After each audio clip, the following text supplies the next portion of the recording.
Alors nous sommes toujours avec la deuxième épître de Pierre et nous avons vu hier comment c'était connecté avec Jude et maintenant on rentre dans le texte lui-même du chapitre 2, deuxième épître de Pierre, chapitre 2, et ça commence directement avec les prophètes de mensonges, littéralement en grec les pseudo-prophètes. Cependant, il y a eu des prophètes de mensonges parmi le peuple. De même, il y aura parmi vous des maîtres de mensonges, littéralement en grec ici, des pseudo-didaskaloi, c'est-à-dire des pseudo-docteurs.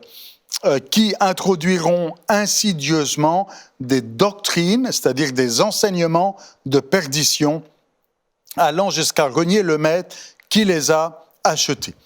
Et c'est quand même assez spécial ici de voir des gens qui sont dans l'Église, des gens qui proclament Jésus, des gens qui ont une Bible, qui ont les mêmes textes et qui arrivent avec des enseignements différents, et même qui sont qualifiés ici d'enseignement de perdition.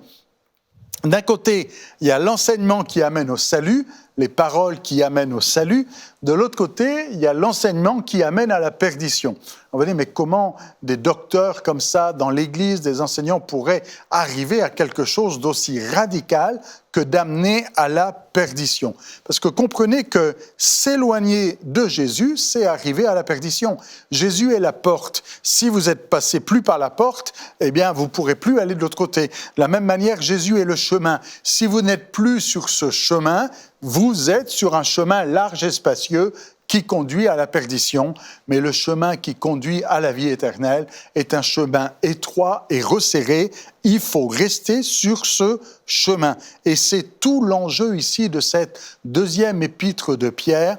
Reste sur le chemin, ne te fais pas avoir par des pseudo-docteurs, des pseudo-enseignants, ne te fais pas avoir par toutes sortes de pensées, d'enseignements, doctrines, qui finalement amène à une perdition, voire une perdition soudaine. Et c'est ce qu'il dit à la fin du verset 1er, toujours, « Ils attireront sur eux une perdition soudaine ». Quelque chose auquel ils ne s'attendent pas. Il y en a certainement dans le lot qui sont sincères, qui pensent être dans le vrai, mais ils s'égarent parce qu'il y a un manque de connaissance, on y reviendra. Beaucoup les suivront dans leur débauche et à cause d'eux, on calomniera la voie de la vérité. Et ça, c'est quand même un point qui est triste, c'est que des fois l'Église, des fois la voie de la vérité est calomniée à cause de mauvais exemples, de pseudo-prophètes, de pseudo-pasteurs, de pseudo-docteurs, de pseudo-chrétiens, de pseudo tout ce que vous voulez, bref, ceux qui ne sont pas dans la vérité. Et on fait un amalgame. Mais le vrai chrétien amène l'honneur et la gloire, mais ici, ceux qui sont sur un chemin de débauche amènent la calomnie même contre la voie de la vérité. Par avidité, et on y reviendra un peu plus loin, le modèle de l'avidité, c'est Balaam. Par avidité, ils vous exploiteront au moyen de paroles artificieuses. L'apôtre Paul disait à peu près la même chose quand il disait ayant la démangeaison d'entendre des choses qui leur sont agréables, ils se donneront une foule de docteurs. Eh bien ici, de la même manière, il y a des paroles artificieuses, c'est-à-dire des paroles fausses, des paroles fabriquées, qui ont juste pour but de vous exploiter, c'est-à-dire prendre de vos ressources à leur profit par avidité, par amour de l'argent. Malheureusement, ça peut arriver aujourd'hui encore. Et on se rend compte que ce que l'apôtre Pierre est en train de dire aux gens de son époque marche pour nous aujourd'hui et pour un grand nombre d'entre nous.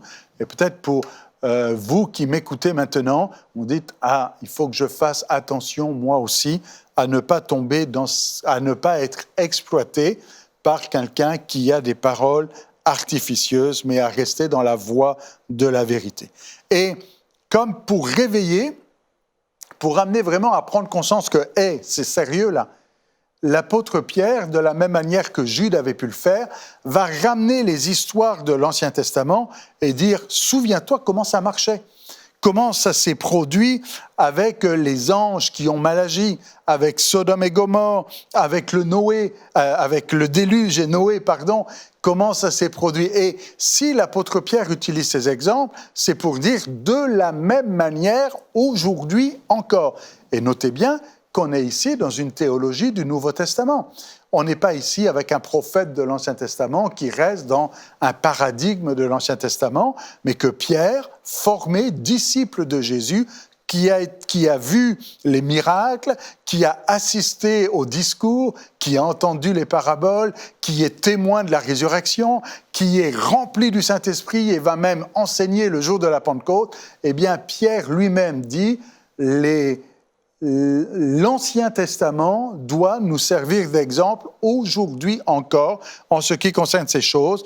Si Dieu n'a pas épargné les anges qui avaient péché, mais s'il les a livrés et précipités dans les chaînes de ténèbres, où ils sont gardés en vue du jugement, s'il n'a pas épargné le monde ancien, mais s'il l'a gardé le 8e homme, Noé, Jude parlait du 7e après Adam qui est Enoch, Pierre, lui, préfère se concentrer sur le 8e qui est Noé, comme héros, donc proclamateur, prédicateur de la justice, lorsqu'il a fait venir le déluge sur un monde d'impies. Et encore, s'il a condamné à la destruction et réduit ensemble les villes de Sodome et Gomorrhe, en les donnant aux impies comme exemple de ce qui les attend, eh bien, il est en train de dire, si Dieu a fait toutes ces choses, eh bien, imaginez donc ce qui va se passer aujourd'hui pour ceux qui continuent sur le même chemin, un chemin de débauche, un chemin d'impiété, un chemin de perdition. Et comprenez qu'à plus forte raison, quand tu as emprunté le bon chemin, ne retourne pas à la débauche, ne retourne pas sur ce chemin-là, c'est encore beaucoup plus grave et sérieux, et on le verra un peu plus tard, Pierre va même reprendre l'image de ce chien qui retourne à ce qu'il a vomi, ou de ce cochon qui l'avait retourne se salir. Eh bien, de la même manière, ne retourne pas sur ce chemin où veulent conduire les faux docteurs.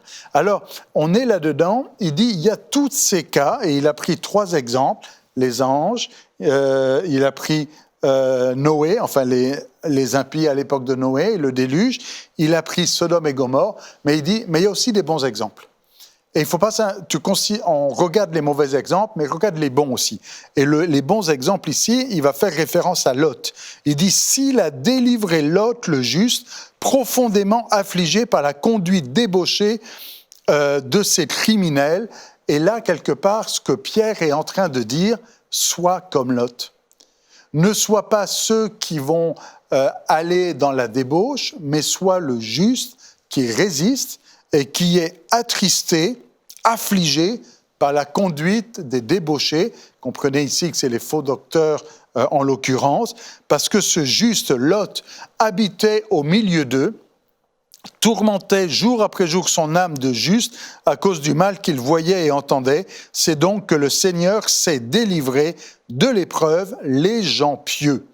Et Pierre insiste là-dessus. Oui, Dieu sait aussi châtier pour le jour du jugement les injustes, mais il sait surtout, et c'est ça le plus important, protéger, délivrer de l'épreuve les gens pieux. Et la piété fait partie des qualités à laquelle il faut travailler. Faites tous vos efforts pour, et la piété est dans cette liste-là que l'on avait vue dans la première session au chapitre 1er. Alors, c'est important et c'est la recommandation, c'est l'encouragement qui nous est fait aujourd'hui encore. Lâche pas, tiens bon, sois du modèle de Lot et non pas des autres. Parce que le modèle des autres, ces injustes-là, surtout ceux qui, dans un appétit de souillure, on parle de débauche, on parle de souillure, courent après la chair et méprisent la seigneurie. Et on voit que le grand problème ici, c'est la débauche, la souillure et la chair. Et on va dire, oui, mais ça c'était à l'époque de Pierre. C'est encore aujourd'hui, à notre époque, malheureusement, des problèmes qui peuvent surgir assez facilement, de courir après la débauche, de courir après la souillure, d'être dans cette avidité dont il est question aussi dans ce chapitre-là, et de courir après tout ce qui, après la chair, donc tous les désirs de la chair. Et tout cela, ça arrive à une analogie, une comparaison, de dire que c'est en fait mépriser la seigneurie. On va dire que c'est quoi le rapport? Mépriser la seigneurie ici, c'est mépriser la seigneurie de Jésus. C'est-à-dire que quand tu cherches tes propres intérêts, tu méprises la seigneurie, parce que tu fais passer tes intérêts avant ceux du Maître, avant ceux du Seigneur, avant ceux du Roi. Quand tu honores le Roi, quand tu élèves la seigneurie de Jésus, tu dis pas « moi d'abord », tu dis « le Roi d'abord ». Tu dis pas « moi je dois être servi », tu dis « moi je dois servir le Roi ».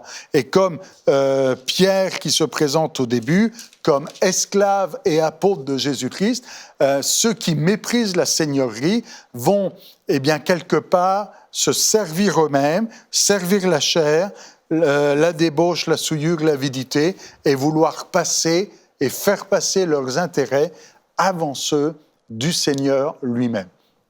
Mépriser la seigneurie, c'est aussi oublier que Jésus est Seigneur et que c'est lui le Roi, que c'est lui le Maître, que c'est lui qui commande, que c'est lui qui est digne d'adoration, que c'est à lui seul que revient la gloire et que c'est lui qui est le seul Seigneur des Seigneurs.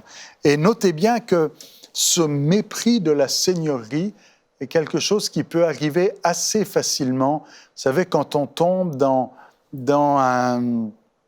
une complaisance, comment dire, une routine, et qu'on oublie qui est Jésus, dans une certaine familiarité. Et du coup, Jésus est celui à qui on demande, Jésus est celui qui est là pour répondre à nos besoins. Non, c'est pas comme ça que ça marche. C'est pas « Jésus, voilà tout ce que je veux que tu fasses ». C'est « Jésus, que veux-tu que moi je fasse ?» Quand Paul a rencontré Jésus pour la première fois, sa première question a été « Que veux-tu que je fasse ?» Et il ne faut pas être de ce genre de chrétien qui vient vers Jésus avec toute une liste en disant « Jésus, voilà ce que je veux que toi tu fasses ». Ce n'est pas comme ça que ça marche. Ça s'appelle mépriser la seigneurie de Jésus. Oui, on peut lui faire connaître nos besoins. Oui, on peut venir devant lui avec nos requêtes et nos besoins. Mais on vient devant le Roi, on vient devant le Seigneur. On vient devant celui qui a toute autorité et celui que l'on honore et que l'on respecte. Non pas comme celui qui est notre serviteur et qui doit faire ce que l'on demande, mais dans celui qui est grand, digne de louange et d'adoration et à qui on peut demander grâce et faveur et bénéficier de son amour et de sa compassion. Et notez bien que ceux qui méprisent la seigneurie, il y a des qualificatifs qui sont là et qui sont à l'époque de Pierre, mais notez bien que c'est très moderne encore. C'est le genre de choses que l'on peut entendre aujourd'hui. Ils sont présomptueux. La seconde 1910 avait traduit par audacieux, présomptueux, arrogants. Ils n'ont pas peur d'injurier les gloires, alors que les anges supérieurs, en force et en puissance, ne portent pas contre elles de jugement injurieux devant le Seigneur. Être présomptueux et arrogant. Et je dois avouer que malheureusement, l'arrogance sont des choses que l'on voit et que l'on voit trop aujourd'hui encore. Et j'espère que dans ton cœur, il n'y a pas d'arrogance, que dans ton cœur, il n'y a pas de présomption, que dans ton cœur, il n'y a pas de cet esprit de supériorité où tu te prends pour qui en fait. C'est pas ça le modèle que Jésus nous a donné. Jésus, lui, qui est roi des rois, seigneur des seigneurs, est venu comme un humble serviteur et il s'est fait inférieur. Il a laissé de côté sa grandeur pour venir être à la hauteur d'un homme. Et aujourd'hui, ce n'est pas la présomption et l'arrogance qui doivent régner dans l'Église, ni dans ta vie, mais c'est l'humilité et c'est le respect de la seigneurie. Et l'exemple que Pierre va prendre ici, ils vont dire qu'à cause de leur présomption et de leur arrogance, ils n'ont pas peur d'injurier les gloires. Alors, il ne fait pas référence ici à Michel et puis à l'Assomption de Moïse, comme Jude pouvait le faire d'une manière explicite. Pierre va le laisser en sous-entendu, mais comprends bien qu'il dit il y a des anges qui sont supérieurs en pouvoir, en puissance, et en force, qui ne s'autorise pas à injurier ses gloires, comment toi, homme, petit, tu t'autorises et tu prends la place de Dieu dans cette situation? Parce que celui qui juge, c'est Dieu. L'apôtre Paul le dit en Romains, « Qui es-tu, toi qui juges ?» Ne sois pas celui qui juge. L'apôtre Paul dit de juger les humains, de juger les hommes. Ici, il est même question de juger les gloires. Comprenez, les anges déchus, les démons. On va dire, oui, mais quand même, ils sont... Oui, ils sont jugés, certes. Ils ont été livrés en spectacle. À la croix, tout a été accompli. C'est évident. Mais ce n'est pas toi qui dois les injurier. Ce n'est pas toi qui dois venir avec une position supérieure. Certes, en Christ, nous sommes assis dans les lieux célestes, mais tu ne prends pas la place de Christ. Tu ne t'assois pas sur le trône de Christ. Christ est toujours le Seigneur. Et il y a de l'arrogance et de la présomption, à vouloir, ici dans le cas présent, l'exemple, c'est d'injurier des gloires. Peut-être que d'une manière plus pratique aujourd'hui, ce ne sera pas forcément le fait d'injurier des gloires, mais c'est le même principe qui est là, c'est-à-dire de prendre une place qui n'est pas la tienne et de prendre la place du Seigneur et ne pas laisser le roi devant, mais toi, finalement, prendre une place qui tu ne sais pas garder ton rang, pour reprendre l'expression de Jude. Au verset 12, il est dit, mais eux, semblables à des animaux dépourvus de raison. Et il fait référence ici au monde animal ou à la psychique pour dire, en fait, c'est leur instinct.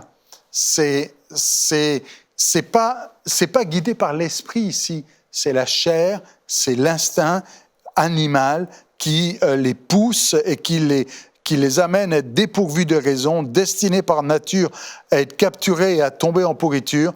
Ils injurient ce qu'ils ne connaissent pas. Et là, ça c'est la clé, ce genre de verset-là, ce qu'ils ne connaissent pas. Ils se donnent des prérogatives parce qu'ils ne connaissent pas. Ils se donnent des pouvoirs, ils se donnent des droits parce qu'ils ne réalisent pas, qu'ils ne comprennent pas ce qu'ils ne connaissent pas. Sachant que c'est la clé ici de tout cet épître, puisqu'au départ, l'apôtre Pierre dit, dès le verset 2, que la grâce et la paix vous soient multipliées par la connaissance. Connaître ici fait toute la différence. Quand tu connais, tu n'agis pas de la même manière. Quand tu connais la gloire, la splendeur et la seigneurie de Jésus, tu l'élèves comme Seigneur et Roi. Quand tu ne le connais pas, tu méprises. Dans la prière sacerdotale, donc Jésus, quand il prie à la fin de son séjour sur terre, il dit « La vie éternelle, c'est qu'ils te connaissent, toi le seul vrai Dieu, et celui que tu as envoyé, Jésus-Christ ton Fils. » Et connaître ici est quelque chose de capital, c'est la clé. Et comprenez qu'on est là au début de ce qu'on appelle la gnose. La gnose, c'est une fausse doctrine qui va commencer à bousculer l'Église. Et la gnose, ça vient de gnosis en grec, c'est-à-dire la connaissance, où on prétend connaître des choses que finalement on ne connaît pas. Et aujourd'hui, il y a des gens qui viennent avec toutes sortes de théories, toutes sortes de fables, comme Pierre pouvait le dire au chapitre 1er. Vous savez, ces mythes, ces fables habilement conçues, avec une réflexion intellectuelle, mais ce n'est pas ça la connaissance. La connaissance, c'est dans la révélation de qui est Jésus-Christ. La connaissance, c'est voir la gloire de Jésus comme Pierre l'a vu sur la montagne de la Transfiguration et d'entendre Dieu lui-même, la voix de Dieu lui-même attester que Jésus est Fils de Dieu et que personne ne peut faire dire le contraire à Pierre maintenant parce que c'est Dieu lui-même qui a attesté que celui-ci est le Fils bien-aimé. Alors, quand on ne connaît pas, on se permet des choses et ça finit mal. Alors, on comprend que c'est important de faire des progrès et de dire « Seigneur, apprends-moi, dirige-moi ». On ne parle pas ici de connaissance d'homme. La prophétie, ce n'est pas une interprétation humaine, mais c'est par la révélation du Saint-Esprit, par l'éclairage de l'Esprit que l'on peut comprendre ces choses. Ils pourriront comme pourrissent les bêtes, recevant l'injustice en salaire de l'injustice. Ils trouvent plaisir à se livrer à la volupté en plein jour, donc toujours sur le thème de la débauche et de la souillure. Ils ne sont que tâches et défauts, ils se délèguent de leur tromperie tout en festoyant avec vous. Et il est là le problème. Le problème, c'est que c'est des gens qui sont dans la débauche, qui sont dans la souillure, qui font dans la volupté et qui festoient avec vous, comprenez, qui prennent le repas avec vous. Le repas ici, c'est la communion, hein. C'est le repas du Seigneur. C'est pas juste qu'ils viennent manger avec vous de temps en temps. Non, non, c'est qu'ils participent à la communion, à la vie d'Église, tout en étant dans une vie décalée. Ils ont les yeux pleins d'adultère, et c'est le mot, adultère, c'est celui qui trompe. C'est celui qui dit qu'il aime sa femme, mais qui finalement la trompe avec une autre. Et l'adultère dans l'Église, l'adultère spirituellement, c'est un mot que Dieu utilisait souvent dans l'Ancien Testament pour faire comprendre au peuple qu'aller auprès des idoles, c'était de l'adultère. Et l'apôtre Jacques reprend cette même expression, « Adultère que vous êtes, ne savez-vous pas que l'amour du monde est inimitié contre Dieu ?» Et quand dans l'Église tu dis que tu aimes Dieu, mais que finalement tu vas avec les plaisirs du monde, la volupté, la débauche, c'est de l'adultère, c'est-à-dire ton cœur n'est pas là. Tu dis que tu aimes Dieu, mais finalement dans ton cœur, tu en aimes une autre et tu vas vers une autre. Donc les yeux pleins d'adultère, insatiables de péché, ils séduisent les gens mal affermis, et on comprend que quand il dit « il séduit les gens mal affermis », l'apôtre Pierre sous-entend « ne fais pas partie de ces gens-là », mais comment est-ce que je peux ne pas être séduit ? Affermis-toi. Si tu es mal affermi, tu es en danger. Si tu es ferme et solide et ancré dans des bons fondements de la vie chrétienne, tu ne seras pas en danger. Mais si tu n'es pas affermi, tu es en danger. Donc c'est les gens mal affermis qui vont être séduits. Ils ont le cœur exercé à l'avidité, ça revient encore, et ce sont des enfants maudits. Comprenez, on parle d'enfants ici parce que ça fait référence aux enfants de Dieu dans le contexte, mais ça finira mal et c'est bien triste, malheureusement. Le verset 15 nous dit « Après avoir quitté la voie droite, ils se sont égarés en suivant la voie de Balaam. » Parce que Balaam est ce prophète un peu ambigu, parce que c'est un prophète, c'est un homme de Dieu, mais qui va changer de voie et qui, par amour de l'argent, finalement va emprunter un mauvais chemin. Et il prend cet exemple-là pour dire « ne sois pas un Balaam », c'est-à-dire qui était un homme de Dieu qui parlait de la part de Dieu, c'est ça, un prophète, celui qui voit, celui qui parle, celui qui prophétise, mais qui là, en l'occurrence, va laisser l'amour de l'argent et l'avidité, l'amener à prendre le mauvais chemin et aller là où il n'aurait pas dû aller. Regardez ce que l'apôtre Pierre dit en ce qui concerne Balaam. Il dit « Il aima le salaire de l'injustice », donc c'est cet argent injuste qu'il a aimé davantage, mais qui fut repris pour sa propre transgression, une bête de somme, on sait que c'est une ânesse, dépourvue de langage, fit entendre un langage humain et arrêta la démence du prophète. Et quelque part, si il prend cet exemple qui est un exemple mauvais, Balaam, mais en l'occurrence ici, Pierre va plutôt l'amener dans quelque chose de meilleur en disant, tu vois, sa démence a été arrêtée parce qu'une ânesse a parlé. De la même manière, toi, si tu es sur la voie de Balaam, sache entendre, sache écouter, sache voir, sache comprendre, et que le chemin sur lequel tu es ne va pas. Il y a une ânesse qui voit l'ange de l'Éternel qui est sur le chemin pour l'empêcher de passer, et le prophète qui est censé voir ne le voit même pas. Et c'est une ânesse qui voit ce que le voyant aurait dû voir. Eh bien, de la même manière, ne sois pas aveugle à ce point-là, mais laisse l'Esprit de Dieu t'ouvrir les yeux et t'amener à voir. Ce sont des fontaines sans eau. Il reprend le vocable un petit peu de Jude. C'était des nuées sans eau. Là, c'est des fontaines sans eau. À quoi ça sert une fontaine s'il n'y a pas d'eau ? Des nuages que chasse la tempête. À quoi ça sert un nuage si finalement il ne vient pas ? L'obscurité des ténèbres leur est réservée avec des discours creux. comprenez, des discours vides, il n'y a rien, c'est du vent. D'une monstrueuse insolence. Ils séduisent par les désirs de débauche de la chair ceux qui viennent à peine d'échapper aux gens qui vivent dans l'égarement. Ils leur promettent la liberté. Alors il y a beaucoup de promesses de liberté, promesses de prospérité, promesses d'eau, de fraîcheur, alors qu'ils sont eux-mêmes esclaves de la pourriture. Fais très bien attention qui tu écoutes. N'écoute pas quelqu'un qui promet la liberté alors que lui-même il est esclave.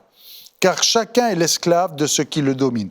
En effet, si après avoir échappé aux souillures du monde par la connaissance de Jésus-Christ, c'est la connaissance de Jésus-Christ qui nous amène à échapper aux souillures du monde, eh bien, notre Seigneur et Sauveur, il se laisse de nouveau prendre et dominer par elles. Leur condition dernière est pire que la première, car il aurait mieux valu pour eux ne pas avoir connu la voie de la justice que d'avoir connu et se détourner du saint commandement qui leur avait été transmis. En d'autres termes, il vaut mieux ne jamais avoir été chrétien que de connaître Jésus pour après s'éloigner. Ne fais pas cette erreur-là et ne suis pas ceux qui font cette erreur-là. Et ici, Pierre utilise un proverbe en disant « Il leur est arrivé ce que dit le proverbe véridique ». Et ce proverbe ne se trouve pas dans le livre des proverbes, Ce proverbe ne se trouve pas dans d'autres passages de la Bible, mais on l'a retrouvé dans d'autres textes de cette époque. Il a déjà été cité par d'autres auteurs non chrétiens. « Le chien est retourné à son vomissement et la truie à peine lavée va se vautrer dans le bourbier. » Et il dit, voilà ce qui s'est produit avec eux. En d'autres termes, il dit, oui, mais c'est normal qu'un cochon, là, quand vous le lavez, il retourne, et puis qu'un chien remange son vomi, ça arrive, vous l'avez peut-être déjà vu et expérimenté vous-même. Peut-être, ça arrive dans le monde naturel. Mais quand tu es changé, transformé, sauvé, que tu es une nouvelle créature, ces lois naturelles-là ne s'appliquent plus pour toi.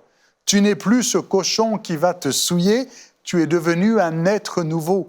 Tu n'es plus ce chien qui remange son vomi, tu es devenu un être nouveau. Alors, fais attention à ne pas te laisser pervertir et à retourner à des choses mauvaises. Alors, on comprend que c'est important pour l'apôtre Pierre de laisser ce message à la fin de sa vie et de dire à ceux qui l'écoutent, attention, je vous en supplie, prenez garde. Et c'est pour nous aujourd'hui un message important et que je vous adresse aussi. Faites attention, prenez garde à ne pas retourner à la débauche, à ne pas retourner à la volupté, à ne pas retourner aux souillures, à ne pas retourner à l'avidité, à ne pas retourner à tous ces désirs de la chair, à mépriser la seigneurie de Christ et finalement à bafouer la vérité, la voie de la vérité, mais sois au contraire un homme de Dieu ferme, affermi, et pour cela crois et la foi et fais tous tes efforts pour ajouter à la foi la piété et ainsi de suite. Et c'est ainsi que tu tiendras ferme et que tu ne te laisseras pas égarer. Alors voilà pour aujourd'hui. Dans la prochaine session, on sera avec le dernier chapitre de la deuxième épître de Pierre.